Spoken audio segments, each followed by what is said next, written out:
ویسے تو پاکستان کے صوبہ بلوچستان سے لاپتہ افراد کی بازیابی کے لیے احتجاج اور علامتی بھوک ہڑتال کا سلسلہ گزشتہ 15 سال سے زیادہ عرصے سے جاری ہے، لیکن اس سال 1 نومبر سے خواتین کی ایک بڑی تعداد بھی اس میں شریک ہے۔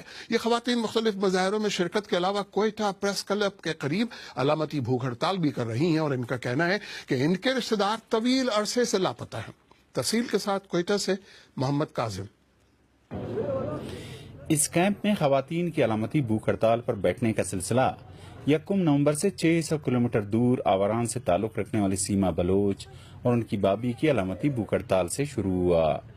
سیما بلوچ کا کہنا ہے کہ ان کے بھائی شبیر بلوچ کو 4 اکتوبر سن 2016 کو سیکورٹی فورسز نے 25 دیگر افراد کے ہمراہ لاپتہ کیا۔ باقی افراد کو دوسرے روز چھوڑ دیا گیا، جبکہ شبیر اس وقت سے لاپتہ ہے۔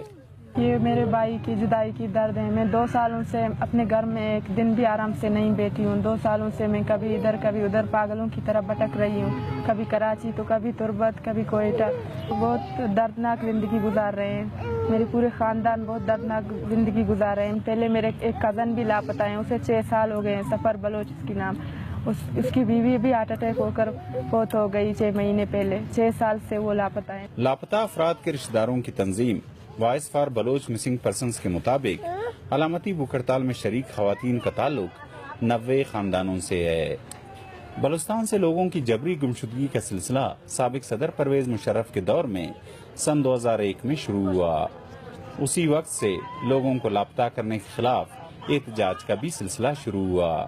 بلوچستان سے لاپتہ افراد کے رشتہ داروں کی تنظیم voice for Baloch missing persons کے وائس چیئرمین ماما قدیر بلوچ کا کہنا ہے کہ لاپتہ افراد کی تعداد 35,000 سے زائد ہے۔ تنظیم کے چیئرمین نصر اللہ بلوچ کہتے ہیں کہ ان میں سے 7,000 کے قریب وہ ہیں جن کی باقاعدہ ڈاکومنٹیشن ہوئی ہے۔ تاہم ان دعووں کے برعکس محکمہ داخلہ حکومت بلوچستان کا کہنا ہے کہ بلوچستان سے لاپتہ افراد کی تعداد 150 سے 250 کے لگ بھگ ہے۔ محمد کاظم، BBC نیوز، کوئٹہ۔